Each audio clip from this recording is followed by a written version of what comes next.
नमस्कार दोस्तों, Uttarakhand GK series में आप सभी का स्वागत है। आज है पार्ट 31।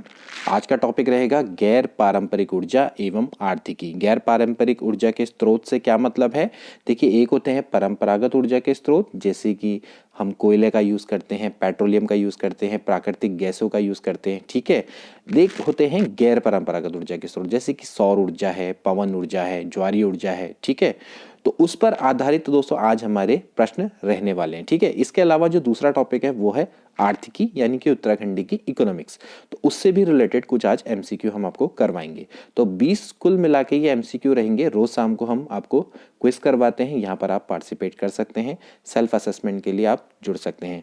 बीच में वीडियो नहीं आ पाई थी, बीच में मैं काफ़ी व्यस्त था और मैंने आपको पहले ही मैसेज के द्वारा सूचित कर दिया था कि मैं सोमवार से वीडियोज़ को रेगुलरली अपलोड करना शुरू करूँगा। तो आज है दोस्तों पार्ट 31।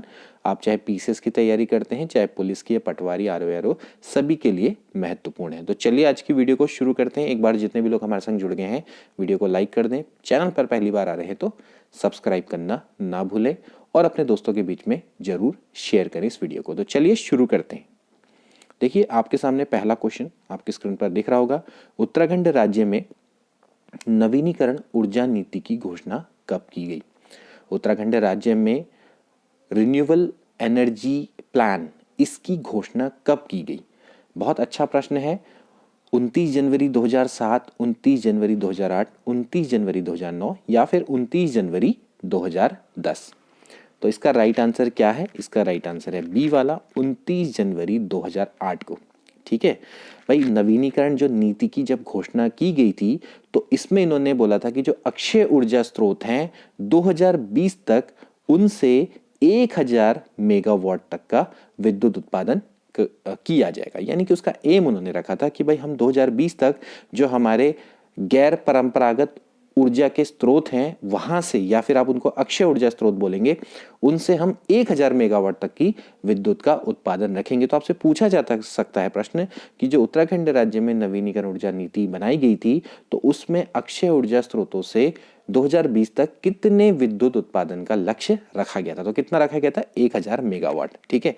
जनरली भाई हम डैम है या पेट्रोलियम है, प्राकृतिक गैस है, तो इनसे तो हम काफ़ी विद्युत उत्पादन करते हैं।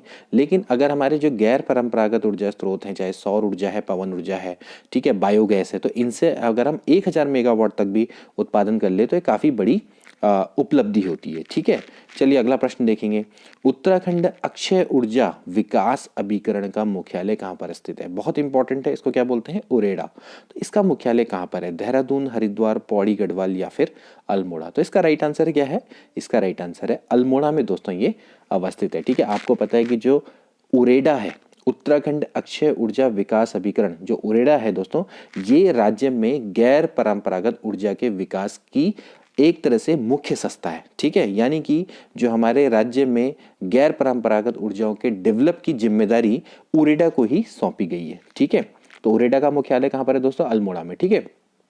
जनरली जैसे हमारे जो अंतर्राष्ट्रीय सीमावर्ती परिवार होते हैं, गांव होते हैं, तो वहां पर इस सोलर लालटेन का भी ये क्या करता है? वितरण करता है। इसके अलावा जो हमारे न्याय पंचायत मुख्यालय, तो वहां पर भी क्या करते हैं? सोलर स्ट्रीट लाइट उरेडा के द्वारा ही लगाए जाते हैं, ठीक है।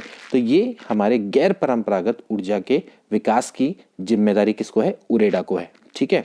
अगला देखिए, उत्तराखंड में संशोधित ऊर्जा या सौर ऊर्जा नीति कब जारी की गई? संशोधित सौर ऊर्जा नीति कब जारी की गई? ठीक है। नवीनीकरण ऊर्जा नीति की घोषणा तो कब की गई थी? 29 जनवरी 2008 को। अब इसमें संशोधन किया गया, ठीक है। तो वो संशोधन कब किया गया? 2019, 2018, 2020 या फिर 2017? तो इसका राइट आंसर है 2018 में, ठीक है। कितना हो गया? 2018 में, ठीक है। तो ये हमारी क्या थी? संशोधित सौर ऊर्जा नीति कब जारी की गई थी? 2018 में, ठीक है। तो इनमें जैसे जो संशोधित नीति थी, इसमें जो पर्वतीय क्षेत्र के निवासी हैं उनके लिए 5 मेगावाट तक के सौर ऊर्जा प्लांट को आरक्षित किया गया है, ठीक है। 5 मेगावाट तक के जो सौर ऊर्जा प्लांट है वो पर्वतीय क्षेत्रों के निवासियों के लिए आरक्षित है। यानी कि उतना उनको आरक्षण है उसमें, मतलब इतना तो उनको मिलना ही चाहिए, ठीक है। ये संशोधित ऊर्जा नीति में मतलब कि लिखा गया, मतलब कि एक तरह से प्रावधान किया गया, ठीक है। अगला देखिए, सर्वाधिक सौर ऊर्जा उत्पादन वाले जिले कौन से हैं? बड़ा अच्छा प्रश्न है, ठीक है। सर्वाधिक सौर ऊर्जा उत्पादन वाले जिले कौन से हैं? नैनीताल, अल्मोड़ा, देहरादून, पौड़ी गढ़वाल, हरिद्वार या फिर उधम सिंह नगर। तो इसका राइट आंसर क्या है? इसका राइट आंसर है हरिद्वार व उधम सिंह नगर। ठीक है, हरिद्वार उधम सिंह नगर सबसे ज़्यादा सौर उत्पादन वाले जिले हैं। ठीक है, वैसे भी दोस्तों जैसे आपको पता होगा कि अभी लोगों को रोजगार उपलब्ध कराने के लिए जो प्रदेश सरकार है वो ज़्यादातर क्या कर रही है, सौर विद्युत संयंत्र लगाने के लिए क्या कर रही है, प्रोत्साहित कर रही है लोगों को। ठीक है, जैसे कि आपको पता होगा सौर स्वरोजगार योजना चल रही है। ठीक है, मुख्यमंत्री त्रिवेंद्र सिंह रावत के द्वारा वो लॉन्च की गई थी। ठीक है, तो उसमें आपका क्या है कि आप अपने घर में ही क्या कर सकते हैं, सोलर प्लांट को स्थापित कर सकते हैं। उसके लिए आपको सरकार मदद करेगी, सब्सिडी भी देगी, सोलर प्लांट लगाने में मदद करेगी। उसके अलावा फिर आप जो बिजली उत्पादन करते हैं आप उसको सरकार को बेच भी सकते हैं। तो आप अपने लिए तो बिजली उत्पादन करेंगे ही करेंगे, आप सरकार को भी उसको बेचेंगे, सरकार आपसे क्या करेगी, बिजली खरीदेगी। तो सौर ऊर्जा को क्या किया है, काफी प्रोत्साहित किया जा रहा है। ठीक है, इसके बाद देखिए अगला प्रश्न देखते हैं। उत्तराखंड में पाइन निडल एवं अन्य बायोमास आधारित ऊर्जा उत्पादन नीति कब लागू की गई? 2017, 2018, 2019 या फिर 2020? तो क्या इसका राइट आंसर है? जो प्रदेश में पाइन निडल एवं अन्य बायोमास आधारित ऊर्जा उत्पादन नीति कब लागू की गई? तो क्या इसका राइट आंसर है दोस्तों? इसका राइट आंसर है 2018। ठीक है ना, पाइन निडल का मतलब समझते हैं ना, जो चीड़ होता है। ठीक, तो चीड़ का जिसको हम क्या बोलते हैं, पिरुल बोलते हैं। ठीक है ना, पिरुल। ठीक, तो पिरुल से क्या किया जा रहा है? ठीक है, हमारे जो लोग हैं उनको रोजगार उपलब्ध करने के लिए जो उत्तराखंड सरकार है वो पिरुल से विद्युत उत्पादन संयंत्र लगाने को प्रोत्साहित कर रही है। ठीक है, तो पाइन निडल व एवं अन्य बायोमास आधारित ऊर्जा उत्पादन नीति 2018 में लागू की गई। ठीक है, अगला देखिए, निजी क्षेत्र की किन चीनी मिलों द्वारा गन्ना खोई से विद्युत उत्पादन किया जा रहा है? बहुत अच्छा प्रश्न है। निजी क्षेत्र की 3 चीनी मिल हैं जिनसे विद्युत उत्पादन किया जा रहा है। तो कौन कौन सी है? लक्सर, इकबालपुर, लिब्रहेड़ी या फिर उपरोक्त सभी? तो इसका राइट आंसर क्या है? उपरोक्त सभी। ये जो तीनों चीनी मिल हैं दोस्तों, इनमें गन्ना खोई से क्या किया जा रहा है, विद्युत उत्पादन किया जा रहा है। बहुत अच्छा प्रश्न है, इसको आप याद रखेंगे। तो निजी क्षेत्र के 3 आपके चीनी मिल हैं जिनसे विद्युत उत्पादन किया जा रहा है। चलिए आगे बढ़ेंगे। अगला देखिए, पवन ऊर्जा आधारित 2.4 मेगावाट की प्रथम विद्युत परियोजना कहाँ प्रस्तावित है? पवन ऊर्जा आधारित। ठीक है, अब यहाँ पर हम सारे के सारे क्या पढ़ रहे हैं, गैर परंपरागत ऊर्जा के स्रोतों के बारे में हम डिस्कस कर रहे हैं। ठीक है, तो इसमें पवन ऊर्जा आएगी, सौर ऊर्जा आएगी। ठीक है, तो यहाँ पर क्या इसका राइट आंसर होगा? देखिए, जो पवन ऊर्जा में आधारित है 2.4 मेगावाट की प्रथम जो विद्युत परियोजना दोस्तों, ये है प्रस्तावित टिहरी में। ठीक है, टिहरी गढ़वाल में दोस्तों ये प्रस्तावित है। बड़ा इंपॉर्टेंट प्रश्न है, हमेशा ध्यान रखना। ठीक है, अगला प्रश्न देखते हैं। राज्य में जियोथर्मल विद्युत उत्पादन हेतु सर्वेक्षणाधीन स्थल है, यानी कि जो जियोथर्मल समझते हैं ना, कि जो हमारे गर्म जल स्रोतों से, इसके बारे में मैंने आपको पहले ही बताया था कि जो राज्य में जो गर्म जल स्रोतों से भी विद्युत उत्पादन किया जा सकता है, तो इनके सर्वेक्षण का कार्य चल रहा है। तो इनके सर्वेक्षण का कार्य कहाँ चल रहा है आपको बताना है, तपोवन, गंगनानी, दारमा या फिर उपरोक्त सभी? तो इसका राइट आंसर क्या है? इसका राइट आंसर है उपरोक्त सभी। देखिए, तपोवन है, चाहे गंगनानी है, चाहे दारमा है। ठीक है, यहां सभी क्या चल रहा है भाई, जियोथर्मल विद्युत उत्पादन हेतु यहाँ पर सर्वेक्षण चल रहा है कि यहाँ के गर्म जल स्रोतों से हम विद्युत उत्पादन कर सकते हैं या नहीं कर सकते हैं, इसका यहाँ पर सर्वेक्षण चल रहा है। ठीक है, आगे प्रश्न देखेंगे। अब दोस्तों जो क्वेश्चन रहेंगे हमारे वो रहेंगे आर्थिकी पर आधारित, यानी कि हमारे राज्य की अर्थव्यवस्था। ठीक है, वो कैसी है? देखिए, उत्तराखंड की अगर आप बात करें क्षेत्र की अर्थव्यवस्था के बारे में, तो वो जब राज्य का गठन हुआ था तो उससे पहले मनी ऑर्डरी प्रकार की अर्थव्यवस्था थी। ठीक है, मनी ऑर्डर समझते हैं ना, कि हमारे राज्य के जो लोग हैं वो अपने गाँव को छोड़कर जाते थे शहरों में काम करने और अपने परिवार को मनी ऑर्डर के माध्यम से पैसा भेजते थे गाँव में। ठीक है, तो इसी को क्या बोला जाता है, मनी ऑर्डरी प्रकार की अर्थव्यवस्था बोला जाता है। ठीक है, तो राज्य गठन से पूर्व में हमारे क्षेत्र में मनी ऑर्डर प्रकार की अर्थव्यवस्था होती थी। ठीक है, लेकिन अब धीरे धीरे क्या हुआ भाई, उत्तराखंड का डेवलपमेंट हुआ। ठीक है, तो यहाँ पर कृषि आई, बागवानी हुआ। पशुपालन, खनन, विनिर्माण, ठीक है, होटल, रेस्टोरेंट, सेवा क्षेत्र, यहाँ पर भी क्या हुआ, धीरे धीरे धीरे हमारे राज्य अर्थव्यवस्था के ये आधार बनते हुए चले गए। ठीक है, तो फिर उत्तराखंड राज्य को केंद्र द्वारा विशेष राज्य का दर्जा कब दिया गया? तो ये कब दिया गया दोस्तों? ये दिया गया 2 मई 2001 को। ठीक है, विशेष राज्य का दर्जा क्यों दिया गया था? देखिए, मैंने पहले ही बोला क्योंकि राज्य में मनी ऑर्डर प्रकार की अर्थव्यवस्था थी और यहाँ पर राज्य को क्या होता था कि यहाँ के निवासियों को पलायन करके बाहर जाना पड़ता था। ठीक है, और उनको क्या करना पड़ता था? पैसा भेजना पड़ता था घर में। ठीक है, तो इसीलिए क्या हुआ कि उत्तराखंड राज्य की आर्थिक स्थिति को देखते हुए यहाँ पर इसको विशेष राज्य का दर्जा दिया गया। विशेष राज्य का दर्जा क्या होता है? देखिए, विशेष राज्य का दर्जा उनको दिया जाता है जब केंद्रीय सहायता मिलती है ना, केंद्र से जो हमको सहायता मिलती है, मान लेते हैं हम केंद्र से कोई सहायता लेते हैं या पैसा लेते हैं। ठीक है, तो उसमें क्या होता है कि जो विशेष राज्य का दर्जा होता है उसमें जो 90% राशि होती है वो हमें अनुदान के रूप में मिल जाती है, यानी कि जिसको हमें चुकाना नहीं पड़ता है। इसमें जो बाकी की 10% राशि होती है ये हमें ऋण के रूप में देनी पड़ती है। ठीक है, क्योंकि हमारा उत्तराखंड राज्य है तो उत्तराखंड राज्य में क्या होगा कि हमें 90% राशि क्या होगी? अनुदान के रूप में मिलेगी और 10% राशि में हमें ऋण के रूप में उसको चुकाना पड़ता है। ठीक है, अब बाकी की अगर बात करें, अगर हम अन्य राज्यों की बात करें तो उनको 70% राशि अनुदान के रूप में मिलती है। 70% राशि अनुदान के रूप में मिलती है, जबकि 30% राशि को क्या होता है? ऋण के रूप में देना पड़ता है वापस। ठीक हो गया, तो अभी हमारा क्या है? एक विशेष प्रकार का राज्य है, यानी विशेष दर्जा प्राप्त राज्य है। तो हमें केंद्र से जितना भी पैसा आएगा हमें 90% हमारा अनुदान होगा और 10% हमें वापस चुकाना पड़ेगा। ठीक है, इसके बाद देखिए, उत्तराखंड विशेष राज्य का दर्जा पाने वाला कौन से नंबर का हिमालय राज्य है? देखिए, ये कौन से नंबर का है? ये 11वें नंबर का हिमालय राज्य है। ठीक है, तो ऐसा प्राप्त करने वाला हमारा 11वें नंबर का हिमालय राज्य है। ठीक है, तो ये मैंने आपको पहले ही बता दिया कि जो विशेष दर्जा प्राप्त राज्य होंगे उनको केंद्रीय सहायता में 90% राशि अनुदान के रूप में, 10% राशि उनको ऋण के रूप में करनी पड़ती है। ठीक है, अगला देखेंगे, राज्य सरकार द्वारा 17 संवहनीय विकास लक्ष्यों को निर्धारित अवधि में पूर्ण करने हेतु 2018-19 में क्या तैयार किया गया? ठीक है, 17 दोस्तों विकास लक्ष्य थे, उनको निर्धारित अवधि में पूरा करने के लिए 2018-19 में विजन तैयार किया गया था। तो उस विजन को क्या बोला जाता है? ठीक है, तो उस विजन को दोस्तों बोला जाता है विजन 2030। ठीक है, राज्य सरकार द्वारा जैसे हमारे कई सारे सतत विकास लक्ष्य बनाए गए हैं तो उनको हमने एक निश्चित अंतराल में पूरा करना है। तो 2018-19 में विजन 2030 तैयार किया गया था। ठीक है, तो इसका राइट आंसर क्या हो गया? विजन 2030। आपसे सीधे पूछा जा सकता है कि विजन 2030 क्या है? ठीक है, तो हमारे राज्य सरकार के द्वारा जो हमारे विकास लक्ष्यों को निर्धारित अवधि में पूरा करने के लिए जो एक लक्ष्य तैयार किया गया है उसी को क्या बोला गया है? विजन 2030 बोला गया है। ठीक है, अगला प्रश्न देखिए, पर्यावरण अनुकूलता बनाए रखने के लिए राज्य द्वारा उठाए जाने वाले आर्थिक क्षति की प्रतिपूर्ति हेतु दिए जाने वाले केंद्रीय अनुदान का क्या नाम है? बड़ा अच्छा प्रश्न है। देखिए, हमें पर्यावरण की अनुकूलता बनाए रखनी है तो राज्य को इसके लिए आर्थिक क्षति उठाए रखनी पड़ती है। क्यों उठाए रखनी पड़ती है?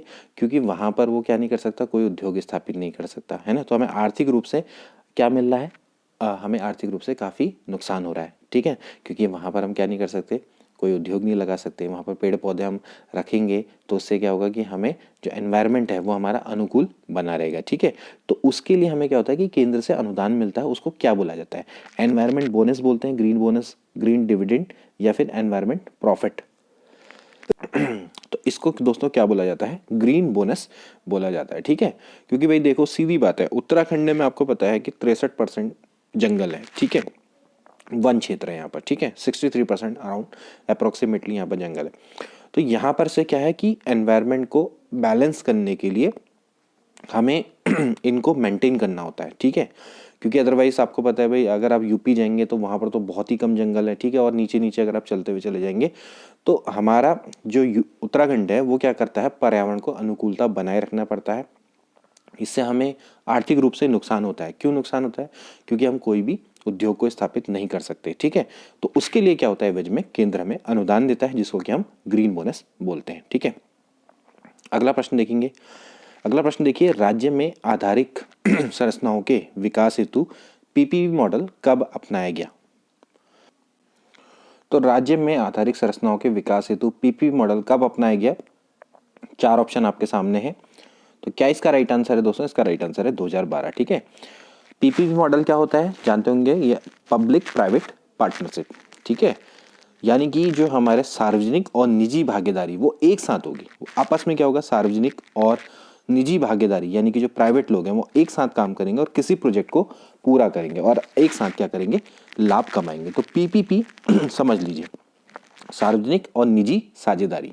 ठीक, आगे बढ़ेंगे। राज्य का प्रथम बजट कब प्रस्तुत किया गया?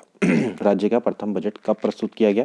3 मई 2001, 10 मई 2001, 5 मई 2001, 15 मई 2001। तो इसका राइट आंसर है दोस्तों ए वाला, 3 मई 2001 को राज्य का प्रथम बजट प्रस्तुत किया गया था। उस समय पर अंतरिम सरकार थी बीजेपी की, तो उस समय पर वित्त मंत्री कौन थे? रमेश पोखरियाल निशंक। तो रमेश पोखरियाल निशंक के द्वारा पहला बजट प्रस्तुत किया गया था 3 मई 2001 को। ठीक है, अगला प्रश्न देखेंगे। उत्तराखंड राज्य में वैट कब लागू किया गया? उत्तराखंड राज्य में वैट कब लागू किया गया?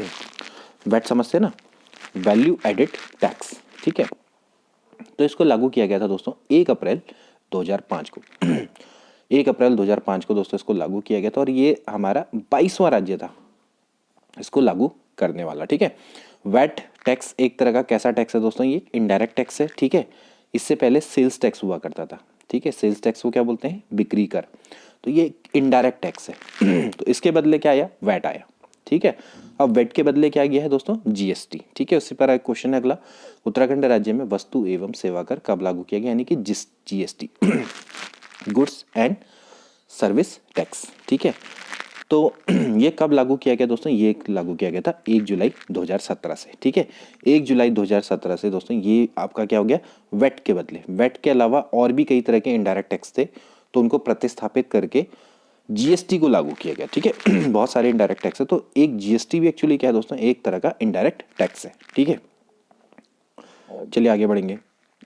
उत्तराखंड राज्य में ई वे बिल व्यवस्था कब लागू की गई? उत्तराखंड राज्य में ई वे बिल व्यवस्था, ठीक, यानी कि इलेक्ट्रॉनिक्स तरीके से जो हम बिल निकालते हैं उसकी व्यवस्था कब से लागू की गई? 20 अप्रैल 2018, 20 अप्रैल 2019, 20 अप्रैल 2020, यानी 20 अप्रैल 2017। देखिए इसका राइट आंसर है 20 अप्रैल 2018। तो उत्तराखंड राज्य में ई वे बिल व्यवस्था 20 अप्रैल 2018 से लागू की गई। ठीक है, अगला देखिए, राज्य आय में सबसे बड़े कर मद है। सिंपली बात है कि हमारे राज्य में जो आय होती है तो किस टैक्स के थ्रू सबसे ज़्यादा होती है? ठीक है, मतलब कौन सा कर है? जीएसटी से होती है, आबकारी से होती है, स्टाम्प एवं निबंधन शुल्क से होती है, या फिर निगम कर से होती है? तो इसका राइट आंसर क्या है दोस्तों? इसका राइट आंसर है जीएसटी। ठीक है, हमारे राज्य के आय का सबसे बड़ा जो स्रोत है वो है जीएसटी। ठीक है, जीएसटी से हमें सबसे ज़्यादा इनकम होती है। फिर उसके बाद सेकंड नंबर पे आबकारी से होती है, तीसरे में होती है स्टाम्प एवं निबंधन शुल्क से। ठीक है, इसके अलावा फिर ऊर्जा पर कर होता है, वाहनों पर कर होता है, खनन पे कर होता है, वहाँ से हम दोस्तों कमाते हैं। ठीक है, निगम कर से नहीं कमाते हम। ठीक है, कॉर्पोरेट टैक्स से हमारी आय कम है। जबकि अगर केंद्र की बात की जाए तो वहाँ पर काफ़ी आय होती है कॉर्पोरेट टैक्स से। ठीक है, अगला देखिए, प्रचलित भावों पर सर्वाधिक प्रति व्यक्ति आय वाला जिला कौन सा है?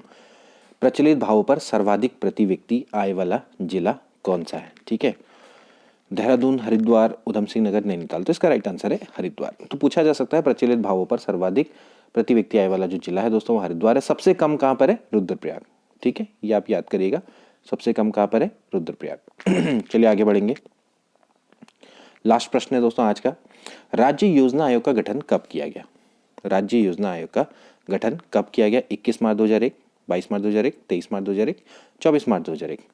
तो राज्य योजना आयोग का गठन कब किया गया था दोस्तों? ये किया गया था 21 मार्च 2001 को। ठीक है, राज्य योजना आयोग का जो पदेन अध्यक्ष होता है वो कौन होता है? हमेशा मुख्यमंत्री होता है। ठीक है, तो ये थे दोस्तों आज के क्वेश्चन आर्थिकी और गैर परंपरागत जो हमारे ऊर्जा स्रोत हैं उनसे पर आधारित। आई होप ये क्वेश्चन आपको अच्छे लगे होंगे। मिलते हैं अगली वीडियो में। Till then take care and good bye.